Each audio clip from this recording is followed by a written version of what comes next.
kita bedah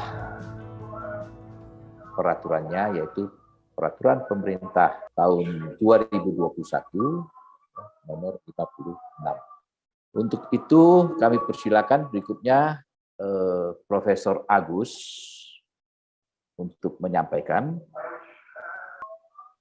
Kami persilakan Profesor Agus. Terima kasih Pak Moderator, Pak Joni. Izin share screen, bisa ya?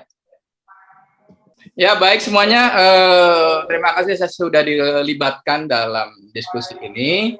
Saya dapat tugas untuk membahas problematika pas PP 56. Oh, serem bener judulnya, problematika terkait PDLM, SILEM, dan LMKN. Nah, karena saya orang hukum, saya diminta untuk memberikan paparan terkait dengan aspek hukumnya.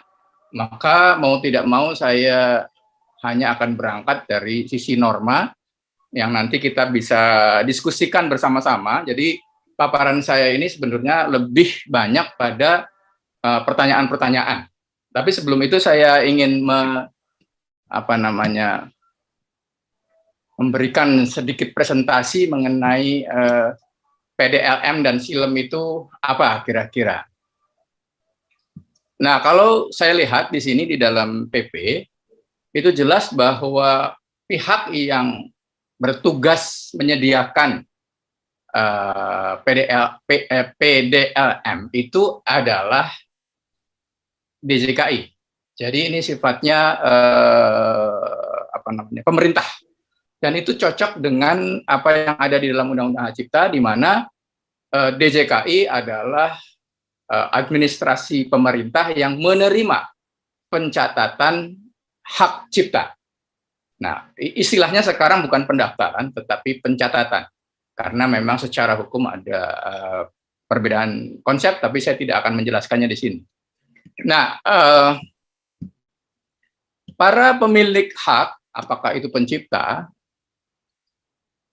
atau para pelaku, itu mencatatkan haknya ke PDLM, dalam hal ini ke kantor hakim. Itu dasarnya pasal 4 ayat 2 PP 56 tahun 2021. Jadi isi dari PDLM ini adalah karya-karya para pencipta. Apa yang dicatat di sini ada disebutkan secara rinci di dalam PP 56. Lalu ada lagi di dalam PP itu disebutkan sistem informasi lagu dan musik. Yang ini sebenarnya adalah merupakan pencatatan dari penggunaan data lagu dan musik yang nantinya akan dikaitkan dengan distribusi royalti. Nah, data yang dipakai adalah data yang dari PDLM. Itu kata pasal 6 ayat 2 kalau saya tidak salah, di mana LMKN bisa mengakses PDLM. Di samping LMKN ada juga para pencipta dan sebagainya. Jadi menurut PP yang bisa mengakses ini ada dua, yaitu para pencipta dan LMK. Nah, ini kira-kira tentang PDLM. Sebentar, ini saya tutup. Selanjutnya,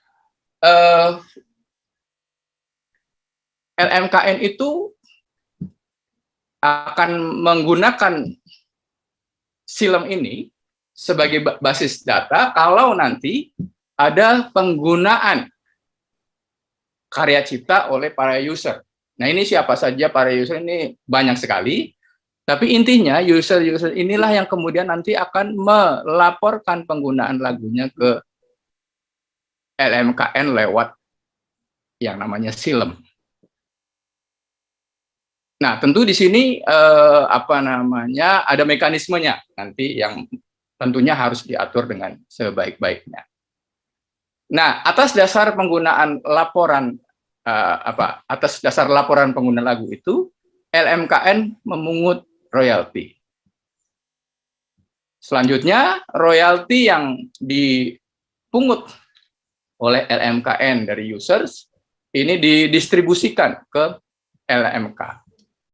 Nah, dalam konteks inilah kemudian berlaku prinsip transparansi dan accountability yang disebutkan di dalam pasal 17 PP itu.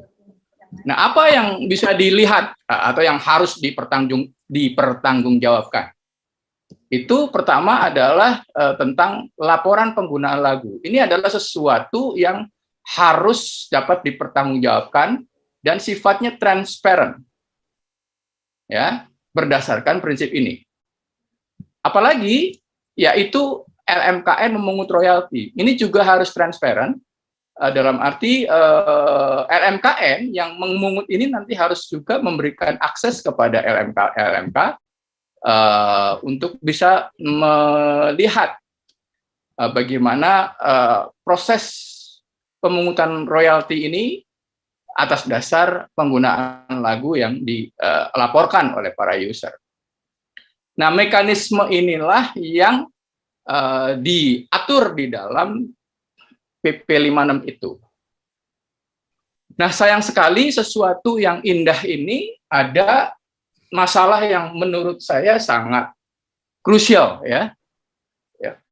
Di mana krusialnya? Krusialnya itu justru adanya di LMKN, ya.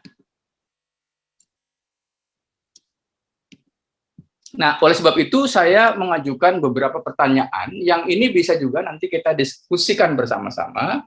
Sebenarnya saya juga punya jawaban-jawaban, tetapi saya tidak ingin untuk mendominasi pendapat, pemahaman mengenai masalah ini. Pertanyaan yang pertama, siapa yang membangun PDLM? Di sini tentu ada masalah biaya pembangunan dan penggunaannya serta perawatannya.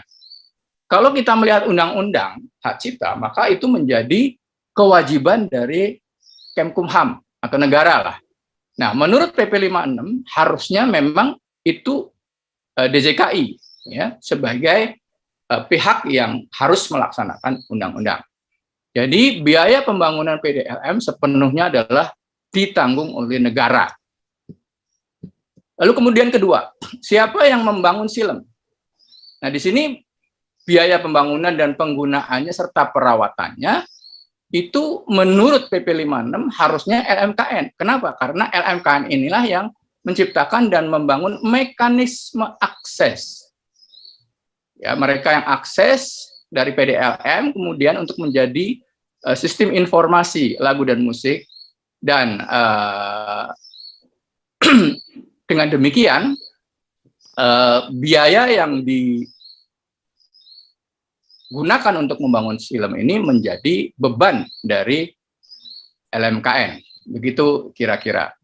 Ini bisa dibaca di pasal 6 ayat 2A. Pertanyaan berikutnya, mengingat LMKN sekarang, nah ini yang paling krusial.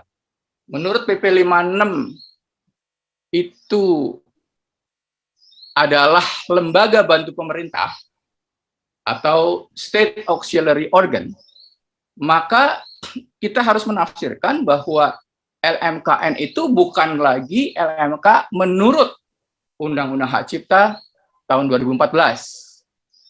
Nah, kenapa bisa begitu? Karena kalau kita melihat definisi LMK dan LMKN yang ada di dalam PP 56, itu terpisah. LMK adalah badan hukum nirlaba dan seterusnya, sedangkan LMKN tegas dinyatakan di dalam PP itu adalah State Auxiliary Organ. Jadi bukan LMK lagi. Nah, oleh karena itu, bukankah seharusnya yang membangun dan membiayai silem ini adalah organ ini? Karena dialah yang akan menciptakan sistem informasi itu. Ya, ini tafsiran sih sebenarnya, tapi bisa kita perdebatkan. Jadi atas dasar ketentuan PP 56 itu sendiri bahwa LMKN itu bukan LMK tetapi lembaga bantu pemerintah. Nah, nanti akan ada teorinya tuh, apa yang dimaksud dengan state auxiliary organ dan sebagainya. Bahkan Fakultas Hukum rencananya juga akan menyelenggarakan seminar tapi khusus mengenai apa itu state auxiliary organ atau state auxiliary body. Nah, oleh karenanya pertanyaan berikutnya, bolehkah atau legalkah biaya operasional lembaga bantu pemerintah dalam hal ini kan dibebankan kepada pencipta melalui pemotongan royalti? Ini adalah pertanyaan yang juga muncul dari ketentuan dalam PP 56 ini. Karena kalau misalnya dia adalah lembaga bantu pemerintah, sudah sepatutnya bahwa biaya operasional itu adalah menjadi beban pemerintah. Walaupun di situ dikatakan non-APBN itu artinya baik pendapatan maupun pengeluarannya itu diatur di luar mekanisme APBN, tetapi uangnya itu tetap merupakan uang pemerintah dan cukup banyak model-model lembaga bantu pemerintah itu. Yaitu sebenarnya kalau kita lihat secara teoritis, lembaga bantu pemerintah itu adalah lembaga pemerintah yang tidak tercantum secara tegas di dalam Undang-Undang Dasar. Jadi banyak itu badan-badan pemerintah yang non struktural lah secara bahasa gampangnya yang ada di luar. Tapi pemerintah punya tugas untuk melaksanakan mandat tertentu, sehingga karena ini bukan lembaga yang disebutkan dengan tegas di dalam Undang-Undang Dasar, maka diciptakanlah semacam auxiliary body ya untuk melaksanakan tugas-tugas pemerintah. Pertanyaan berikutnya. Pasal 1 butir 22 lembaga manajemen kolektif adalah institusi yang berbentuk badan hukum nirlaba yang diberi kuasa oleh pencipta, pemegang hak cipta, dan atau pemilik hak terkait guna mengelola hak ekonomi dalam bentuk menghimpun dan mendistribusikan royalti. Definisi ini diulang kembali di dalam PP 56 pasal 1 butir 10 kalau saya tidak salah. Nah, apakah ini berarti bahwa LMKN versi PP 56 itu bukan lagi LMK? Karena ia bukan badan hukum yang diberikan oleh kuasa, yang diberi kuasa oleh pencipta dan pemegang hak cipta, melainkan ditegaskan di dalam PP 56 itu ia lembaga bantu pemerintah. Dan itu terbukti di dalam PP 56 itu sendiri yang membedakan pengertian LMK dengan LMKN. Silahkan dibaca pasal 1, butir 10, dan butir 11. Nah ini dilanjutkan lagi, ditegaskan lagi di dalam pasal 88, ayat 2C. LMK memiliki pemberi kuasa sebagai anggota paling sedikit 200 orang pencipta untuk lembaga manajemen kolektif bidang lagu dan atau musik yang mewakili kepentingan pencipta, dan paling sedikit 50 orang untuk lembaga manajemen kolektif yang mewakili pihak terkait. Nah, anggota LMKN hanya 10 orang, kalau saya tidak salah, dan tidak mendapatkan kuasa dari pemilik hak. Nah, ini menguatkan dalil bahwa LMKN menurut versi PP 56 ini sekarang bukan lagi LMK menurut UHC, melainkan lembaga bantu pemerintah menurut PP 5621. Jadi memang ada konsekuensi-konsekuensi tertentu ketika PP 56 menegaskan tanpa ragu-ragu bahwa LMKN adalah lembaga bantu pemerintah atau State Auxiliary Organ. Jadi bukan LMK sebagaimana yang dimandatkan di dalam Undang-Undang Hak Cipta. Dan itu diakui sendiri oleh PP 56 bahwa ada perbedaan yang tegas antara LMK dengan LMKN. Nah, silahkan baca kembali pasal 1 butir 10 dan butir 11 PP 56. Lalu pertanyaan berikutnya lagi. Pasal 89 ayat 2.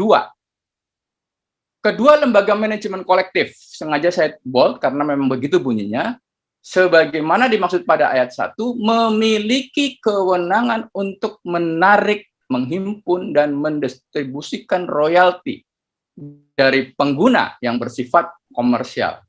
Nah, karena LMKN adalah lembaga bantu pemerintah atau State Auxiliary Organ dan bukan LMK menurut Undang-Undang Hak Cipta, pertanyaannya, apakah LMKN berwenang memungut royalti, apalagi tidak mendapatkan kuasa dari para pemilik hak? Ya, jadi LMKN itu anggota-anggotanya atau komisionernya itu tidak mendapatkan kuasa dari pemilik hak, sehingga boleh juga ditanyakan apakah bisa memungut royalti atas nama pemilik hak. Ini juga problem hukum ya yang dimunculkan di dalam PP 56 itu. Lalu kemudian pasal 91 ayat 1. Lembaga manajemen kolektif hanya dapat menggunakan dana operasional paling banyak 20% dari jumlah keseluruhan royalti yang dikumpulkan setiap tahunnya. Nah, berarti yang berhak menggunakan dana hasil pemungutan royalti itu hanyalah LMK. Bagaimana dengan LMKN? Yang menurut PP 56 bukan LMK, melainkan lembaga bantu pemerintah. Nah, ini adalah problem-problem yang muncul dari ketentuan-ketentuan yang diatur di dalam PP 56 itu sendiri ya. Jadi saya bukannya membuat aturan sendiri, tapi saya membacakan apa yang ada di dalam PP 56 itu, lalu kemudian saya lihat dari perspektif hukumnya. Jadi pertanyaan krusial kita adalah sekarang ini, kalau memang LMKN itu adalah lembaga bantu pemerintah, maka dia sebenarnya adalah lembaga publik, ya, bukan lembaga privat. Nah, dia tidak bisa dikatakan badan hukum karena lembaga publik itu yang badan hukum adalah negara. Lalu negara diwakili oleh kementerian, oleh badan dan seterusnya. Tapi yang badan hukum itu adalah negara. Nah, State Auxiliary Organ itu juga mewakili atau menjadi perangkat dari pemerintah untuk melaksanakan suatu urusan. Jadi dia adalah juga lembaga pemerintahan. Dengan demikian, LMKN ini menjadi tidak masuk kualifikasi dari LMK yang disebutkan di dalam pasal 87 dan pasal berapa tuh? Pasal 1 yang menyebutkan tentang definisi LMK, pasal 1 Undang-Undang Hak Cipta. Nah, oleh karena definisi LMKN itu kemudian sudah diubah oleh PP 56 ini, maka muncullah problem-problem seperti yang saya sudah sampaikan di dalam di awal-awal tadi. Nah, yang perlu kita diskusikan sekarang ini adalah kalau memang LMKN itu adalah State Auxiliary Organ, lalu kemudian dia menggunakan dana pencipta yang diambil dari hasil pemungutan royalti, nanti akan ada muncul juga problem. Misalnya, loh kalau begitu sebenarnya dana yang masuk ke LMKN itu masuk sebagai, kan tadi disebutkan di dalam PP, non APBN, berarti dari sisi PNBP termasuk dari dana pemerintah atau negara yang bukan pajak. Jadi itu akan masuk sebagai anggaran pemerintah, pemasukan. Bagaimana kemudian dibagi-bagi ke pencipta? Wah, ini bisa jadi ada masalah korupsi nantinya kalau itu terjadi. Kenapa? Karena pemerintah bagi-bagi duit ke swasta, ke para pencipta. Atau ada ada jalan yang lain yang lebih bagus, dan saya senang sekali hari ini Pak Dirjen menegaskan bahwa kita akan ubah lagi PP itu, lalu kemudian kita akan mengatur bahwa anggota LMKN itu harus berasal dari LMK. Artinya itu ide awal dari bahkan sebelum munculnya Undang-Undang Hak Cipta, di mana kita pernah berkumpul di Papri, di Kuningan pada waktu itu, semua LMK untuk membahas gagasan tentang single gate, satu pintu, ya, yang kemudian muncul pada saat itu bagaimana kalau LMK bikin federasi, agar supaya apa? Agar supaya ada satu pintu di mana LMK itu memberikan kuasa substitusinya kepada LMKN untuk melakukan pemungutan royalti. Nah, kalau ini yang terjadi, maka itulah memang yang dimaksud, yang dikehendaki oleh Undang-Undang Hak Cipta. Ya. Jadi memang benar kalau misalnya saya ditugasi untuk membahas tentang problematika PP 56, memang secara hukum PP 56 ini penuh dengan problem-problem hukum. Ya. Nah, saya kira itulah pertanyaan-pertanyaan yang bisa saya ajukan di dalam forum ini. Mungkin kita bisa diskusikan bersama kira-kira bagaimana nih menyikapi kenyataan hukum yang sudah dituangkan di dalam PP 56 itu. Saya kira itu dulu, ya, Pak Jody. Terima kasih, supaya nanti kita Pak diskusinya. Profesor Agus. Tadi sudah lewat 7 menit, tapi saya tidak tega untuk mengingatkan dan menstop karena begitu padat alurnya, sehingga nanti kalau ada yang terputus, nanti menjadi tidak komprehensif. Oleh karena itu, terima kasih kepada Pak Agus. Singkat, waktu saya langsung saja mempersilakan Bapak Hein Enteng Tanamal, tokoh musik nasional kita, untuk menyampaikan paparannya. Kami persilakan Bung Enteng.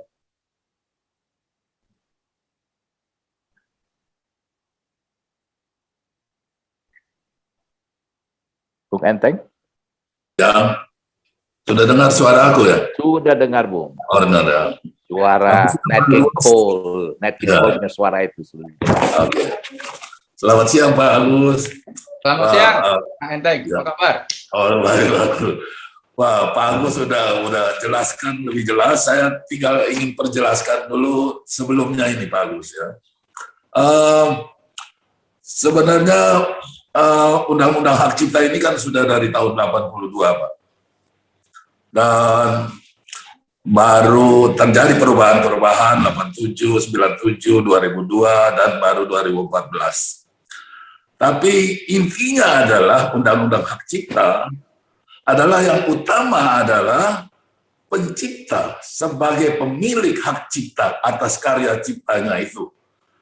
Dan pemilikan hak cipta itu sesuai dengan undang-undang pasal 1, 2, 3, 4 itu bahwa pencipta mempunyai hak eksklusif, hak istimewa yang tidak bisa dicampuri atau dikuasai oleh siapapun termasuk negara. Termasuk negara, udah pasti itu. Jadi si pencipta mempunyai hak istimewa untuk itu semua. Dan kalau mau menggunakan karya ciptanya harus ada kuasa dari pencipta.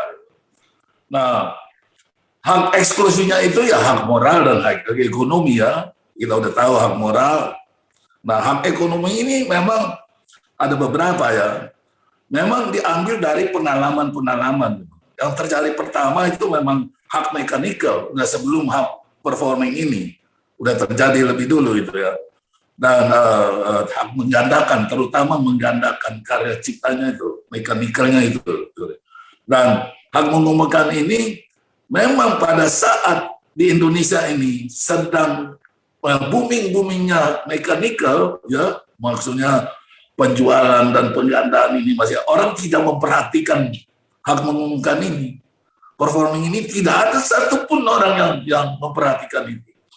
Tapi pada tahun 87 saya ke Jepang ikut festival Yamaha kebetulan di sana. Saya melihat di Jepang ada satu organisasi atau satu lembaga yaitu JASRA yang mengelola performing rights ini, hak mengumumkan ini. Dan sesudah itu saya pulang ke Indonesia, saya berbicara dengan teman-teman seniman gitu, termasuk Bun Chandra, termasuk lain-lainnya semuanya teman-teman. Terus akhirnya kita bertekad untuk mendirikan itu satu badan lembaga seperti yang di Jepang itu. Dan pada saat itu memang masih terkait dengan Belanda menyatakan bahwa status dari Indonesia ini masih di bawah Belanda. Tapi akhirnya kita bisa dialog baik bersama dengan Belanda sampai akhirnya dikasih kesempatan kita untuk bisa mendirikan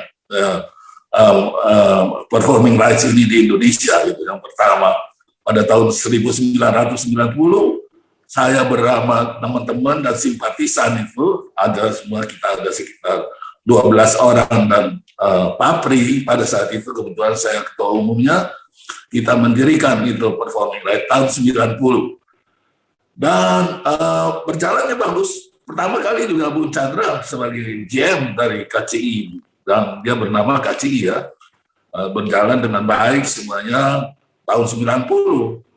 Kita juga mempunyai pemberi kuasa ya, harus pemberi kuasa. Jadi karena si pencipta ini untuk mendapatkan performing ini harus melalui satu lembaga. Karena kalau hak lain, umpamanya hak mechanical, hak sinkronisasi, hak printing, itu bisa pencipta langsung dengan pengguna langsung. Tapi kalau performing ini, pencipta berhadapan dengan ribuan pengguna. Yang pencipta nggak bisa sendiri, harus melalui satu lembaga gitu. Ya, jadi lembaga ini namanya LMK pada saat itu, atau CMO ya. Jadi akhirnya kita dirikan itu lembaga ini, dan terwujud pada tanggal 12 Juni 1990. Itu LMK ini, LMK KCI gitu. Dan kita juga diterima sebagai anggota dari CMO dunia ini, yaitu CISEC di Prancis ini, menjadi anggota yang ke-109 dari 150 negara saat itu. Kita juga menjadi anggota dari CISEC itu sendiri ya. Dan kita diperbolehkan belajar di setiap negara yang sudah ada CMO-nya ini, termasuk di Belanda. Saya, Bung Chandra, Pak Sadikin, kita belajar di Belanda segala macam. Dan kita diperbolehkan menggunakan sistem yang internasional yang kita gunakan itu, yang sudah berjalan di dunia internasional ini. Ya, dan kita bisa menggunakan sistem itu. Bagaimana cara mengkolek itu dari para pengguna dan semuanya, kita boleh menggunakan itu, tapi kita sesuaikan dengan kondisi Indonesia. Jadi Indonesia memang kita nggak bisa sembarangan ya. Jadi kita harus masuk perlahan-lahan untuk bisa mendapatkan hak kita itu semua.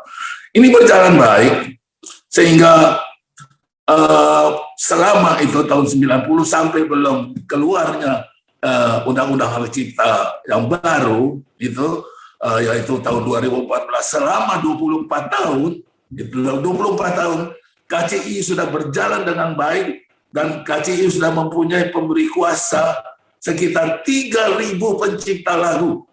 3.000 pencipta lagu ya. KCI mendapat punya pemberi kuasa, dan KCI juga sudah akhirnya punya perwakilan di setiap provinsi itu, sekitar 13 provinsi. KCI punya perwakilan, harus ada perwakilan. Karena di setiap provinsi si pemilik hak juga harus mendapatkan haknya masing-masing gitu juga. Jadi hanya KCI yang punya perwakilan di 13 provinsi pada saat itu. Jadi kita sudah berjalan dengan baik. Tapi pada saat tahun 2014 ini, pada saat terjadi Undang-Undang 2014 nomor 29 tahun 2014 ini, mulai terjadi perubahan yang menjadi masalah-masalah gitu segala macam. Karena memang perubahan-perubahan ini membuat sehingga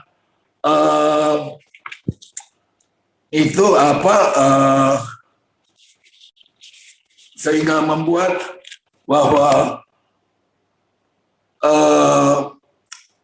Undang-Undang Hak Cipta nomor 28 tahun bukannya menjadi lebih baik dalam pengelolaan performing rights itu, malah menimbulkan masalah besar. Dikarenakan Undang-Undang Hak Cipta 28 tahun 2000 membuka peluang dengan persyaratan mudah untuk bisa mendirikan LMK. Dari antara lain LMK Hak Cipta, yang ini apalagi LMK hak terkait yang baru pertama kali ada dalam undang-undang ini, LMK hak yang baru, dan juga apalagi yang ada suatu LMK yang baru, yaitu suatu badan baru yang menurut kami aneh banget, yaitu LMKN. LMKN yang pendirian yang kita melihat di dalam Undang-Undang Hak Cipta ini, pendiriannya oleh siapa ya? Karena nggak pernah diberi kuasa oleh siapapun, juga mempunyai kewenangan dari siapa, gitu loh. LMKN kita jadi bertanya-tanya untuk menarik dan menghimpun distribusi, katanya dia yang paling kuasa. Terus siapa yang memberi kuasa dia ini misalnya? LMKN ini. Kita coba untuk menanyakan, tapi tidak pernah dikasih penjelasan. Terus akhirnya kita coba menggugat ke Mahkamah Agung, malah dia cepat-cepat merubah permennya itu. Dari permennya yang kita gugat ini dirubah nomornya menjadi permen yang dengan nomor lain. Nah, dari permen yang nomor lain ini dia rubah lagi menjadi RPP yang sekarang PP 56 ini. Dari PP 56 ini dia buat lagi jadi permen lain lagi. Ini kan lari-lari terus ini. Tidak bukan buat penjelasan, tapi lari-lari terus gitu. Jadi LMKN ini kita tidak pernah mensosialisasi kepada masyarakat, tapi si LMKN ini selalu berpikir bahwa dia yang paling kuasa dalam mengelola hak cipta ini, hak performing rights ini gitu. Jadi ini kan saya utarakan penjelasannya tentang ini saja dulu, karena ini berkaitan dengan LMK ya. Jadi memang ada masalah sekali. Mudah-mudahan Profesor Agus tadi sudah jelaskan segala macam ini, mudah-mudahan bisa selesai dan bisa lagi kembali seperti adanya di undang-undang. Kita tetap berpegang kepada undang-undang, tidak berpegang kepada permen, tidak berpegang kepada lainnya, tapi kita berpegang kepada undang-undang. Mudah-mudahan hal ini bisa dimengerti oleh semuanya dan kita bisa mendapat kesempatan untuk bisa lebih baik lagi. Terima kasih Pak Joni.